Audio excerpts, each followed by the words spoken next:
second sum. ABCD is a trapezium. So ABCD or trapezium in which AB parallel to DC. ABE parallel to DC. And P, Q are points on AD and BC. So Pங்கிற point ஏடிங்கிற சைடில் இருக்குது, Qங்கிற point பிசிங்கிற சைடில் இருக்குது. சரியா? Qங்கிற point பிசிங்கிற சைடில் இருக்குது. such that PQ parallel to DC. சரியா? ஸோ இப்போ இந்த ரெண்டு பாயிண்ட்டையும் ஜாயின் பண்ணுறோன்னு வச்சுக்கோ, இது வந்து பேரலாக இருக்க மாதிரி இருக்குது. அதுக்கப்புறம் if PD is equal to 18 centimetre, PD 18 centimetre, அப்புறம் BC is equal to 35 centimetre, QC is equal to 15 centimetre, find AD. சரியா? ஓகே, கேட்டிருக்காங்க. இப்போ என்ன சொல்லியிருக்காங்கன்னா, ட்ரப்பீசியம் அப்படின்னு சொன்னால் ரெண்டு சைடு பேரலாக இருக்கும், இந்த ரெண்டு சைடு பேரலாக இருக்கணுங்கிற அவசியம் கிடையாது, எப்படி வேணாலும் இருக்கலாம். பேரலாக இல்லாதனால அது ஆட்டோமேட்டிக்காக இந்த மாதிரி தான் மாறிடும். சரியா? ஓகே. ஸோ அப்போ என்ன சொல்லியிருக்காங்கன்னா, இதில் இது ரெண்டும் பேரலல், அப்புறம் இது ரெண்டும் இந்த PQ ஜாயின் பண்ணதுக்கப்புறம் இது ரெண்டும் பேரல். சரியா? ஆக மொத்தம் மூணுமே பேரலல். சரியா? ஸோ நான் இப்படியே வச்சேன்னா எனக்கு ஆன்சர் வராது. ஏன்னா நம்ம இதை பற்றிலாம் நம்ம இந்த ட்ரப்பீசியம் பற்றிலாம் நம்ம படிக்கலை.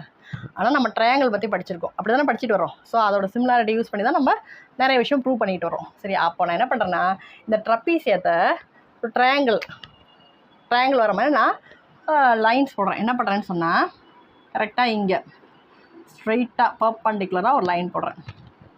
சரியா? அதே மாதிரி இங்கேயும் பர்பண்டிகுலராக ஒரு லைன் போடுறேன். சரியா? 90 டிகிரி இருக்க மாதிரி. சரியா? இது என்ன சொல்லுது, பர்பண்டிகுலர் பண்ணால் இங்கேயும் 90 டிகிரி. சரியா? இது ரெண்டும் பேரலல். ஸோ அப்போ இங்கேயும் பர்பண்டிகுலர் தான் இருக்கும், இது ரெண்டும் பேரலல். சரி, ஓகே. இதுக்கு நேம் கொடுப்போமா, EFGH நேம் கொடுப்போமா, இதெல்லாம் நம்ம இஷ்டம் தான். சரி, ஓகே. இப்போ என்ன சொல்கிறோன்னு சொன்னால், கான்செப்டை சொல்லிடுறேன். சரி, ஓகே. இப்போ ஃபார் எக்ஸாம்பிள் எல்லாமே மூணுமே பேரலாக இருக்குது. ஃபார் எக்ஸாம்பிள் இங்கே வந்து 4 சென்டிமீட்டர் இருக்குன்னு வச்சுக்க. ஸோ இங்கே அதே டிஸ்டன்ஸ் தான் இங்கேயும் மெயின்டைன் ஆகும். ஸோ 4 சென்டிமீட்டர் தான் இருக்கும். இங்கேருந்து இங்கே 3 சென்டிமீட்டர் இருக்குன்னு வச்சுப்போம். இது ரெண்டும் பேரல். ஸோ அதே டிஸ்டன்ஸ் தான் இங்கேயும் இருக்கும். சரியா? பேரலாக இருக்குன்னு சொன்னால், ரயில்வே ட்ராக்கில் பேரலாக இருக்குன்னு சொன்னால் எல்லாம் ஒரே அளவு தானே இருக்கும். சரி, அதே மாதிரி தான் இங்கே என்ன அளவு இருக்கோ அதே தான் இங்கேயும் இருக்க போகுது, இங்கே என்ன அளவு இருக்கோ அதான் இங்கேயும் இருக்க போகுது. இன்னொன்று ரொம்ப ஈஸியாக சொல்கிறேன்டா, மூணுமே பேரலல். ஸோ அப்போ இதுவும் பேரலுங்கிறப்ப இதுலேருந்து இது வரைக்கும் என்ன டிஸ்டன்ஸ் இருக்கோ அதே டிஸ்டன்ஸ் தான் இருக்க போகுது. இது ரெண்டும் சேம். அப்போது EFும் EDயும் DE இல்லை CF ரெண்டும் சேம். ஓகே. அப்புறம் நான் என்ன பண்ணுறேன்னு சொன்னால், எனக்கு இந்த சைடும் தான் அளவு கொடுத்துருக்காங்க, வேறு எதுவுமே கொடுக்கல. நான் அப்போ என்ன பண்ணுறேன்னு சொன்னால், இது ஒரு ட்ரையாங்கிளா. சரியா? என்னது பிரித்து போடுறேன் நான். ட்ரையாங்கிள் போட்டா என்ன இருக்குது, DAPHE. சரியா? பிரித்து போட்டேன்னா இங்கே எவ்வளோ இருக்குது, 18. இந்த அளவு தான் எனக்கு வேணும். சரியா? ஓகே. அப்புறம் இந்த ட்ரையாங்கிளை இங்கே போடுறேன் நான். சரியா? ஸோ அப்போ என்ன வரும், CGQFB. சரியா? கரெக்டாக போட்டிருக்கேண்ணா.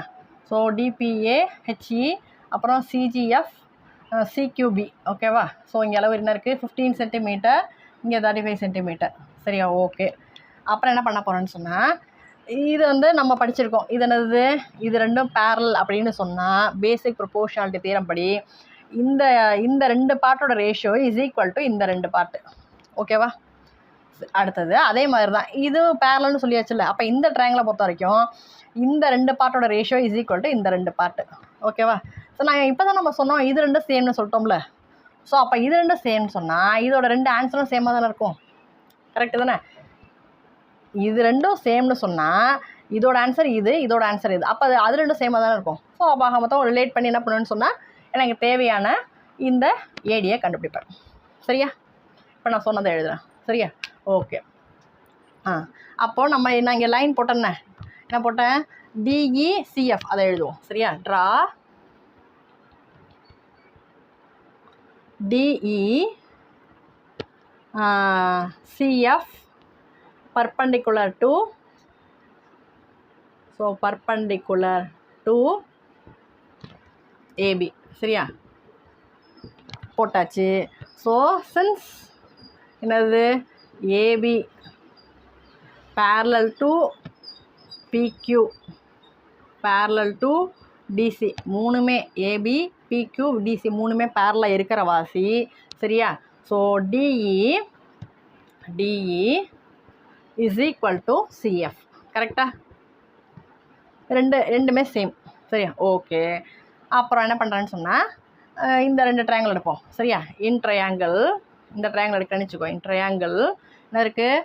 ஏடிஇ நம்ம இஷ்டம் தான், எது வேணாலும் எந்த ஆர்டரில் வேணால் எழுதிக்கலாம் சரி. ஏடிஇ இந்த ட்ரையாங்கிளில் இது 2 பேரலல்னு சொல்லிட்டாங்கல்ல சரியா.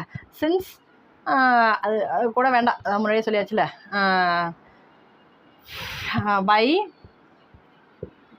பேசிக் ப்ரொபோர்ஷனாலிட்டி தியரம் அதை பேஸ் பண்ணி என்னது இங்கே எனக்கு என்ன கொடுத்துருக்காங்க என்ன கேட்டிருக்காங்களோ அதுக்கேற்ற மாதிரி நம்ம எடுத்துப்போம் சரியா. அப்போது எனக்கு ஏடி வேணும், பிடி கொடுத்துருக்காங்க. ஸோ அப்போ அந்த ஃபார்முலா எடுத்துப்போம். என்னது அப்போது ஏடி இல்லாட்டி டிஏ போட்டுப்போம். டிஏ பை டிபி, ஏன்னா இது தானே எனக்கு வேணும். டிபி கொடுத்துருக்காங்களே is equal to DH by DE. கரெக்டா?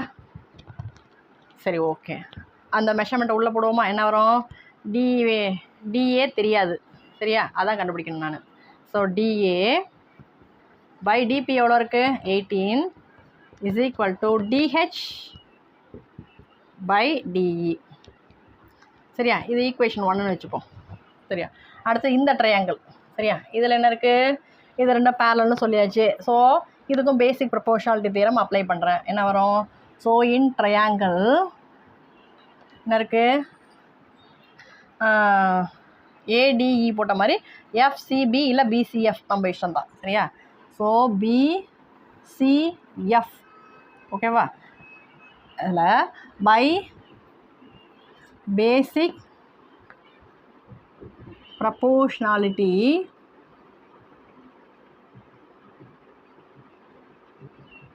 தியரம் அதைப்படி சரியா.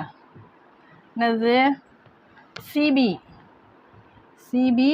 பை சிக்யூ சரியா is equal to CG by GF sorry CF. CB போட்டிருக்கோம்ல, அப்போ CF. So CF by CG. கரெக்டா?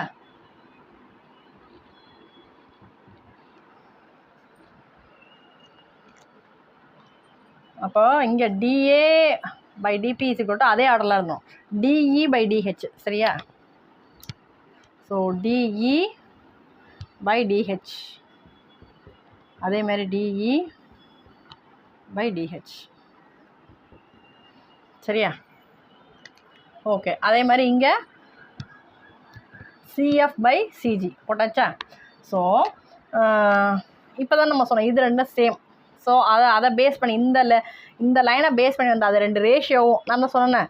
டினாமினேட்டர் நியூமரேட்டர் மாறுறதுனால ஒன்றும் அளவு மாற போகிறதில்ல சரியா. அப்போது இந்த 2 சைடை பேஸ் பண்ணி அந்த ரேஷியோவும் சேமாக தான் இருக்கும். ஸோ அப்போது சின்ஸ் என்ன இருக்குது?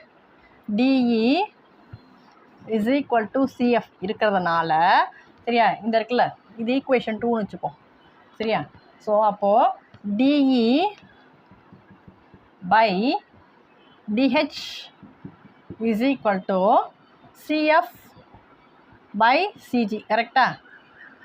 ஸோ அப்போ இது 2 சேம், இது 2 சேமுங்கிற வாசி இதோட ஆன்சர் இருக்குல்ல, இதோட ஆன்சர் இது, இதோட ஆன்சர் இது. ஸோ அப்போ அதை 2த்தையும் கம்பேர் பண்ணதுனால இதுவும் இந்த டிஏ பை 18ம் சிபி பை சிக்யூ சேம் சரியா.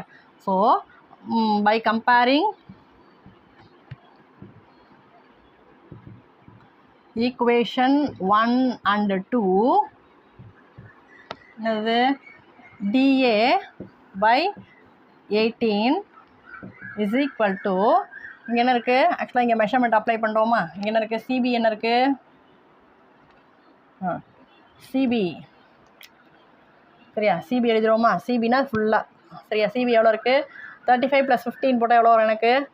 40 50யா. ஸோ அப்போது 50 பை சிக்கு எவ்வளோ இருக்குது? 15 இஸ் ஈக்குவல் டு என்ன இருக்குது? CF by CG. கரெக்டா? CF by CG. சரியா? ஸோ இது ஈக்குவேஷன் 2. ஸோ அப்போ ஆன்சர் எழுதுவோமா? ஸோ அப்போது என்ன இருக்குங்க? 50/15. கரெக்டாக? சிஎஃப் பை சிஜியோட ஆன்சர் என்ன இருக்குது? 50/15 எழுதிட்டேன்னா சரி, ஓகே. எனக்கு டிஏ தானே வேணும். ஸோ அப்போ டிஏ இங்கே பாரு, டிஏ பாக்கியெல்லாம் நம்பர் தானே. ஸோ அப்போ டிஏ ஆன்சர் வந்துடும். So DA is equal to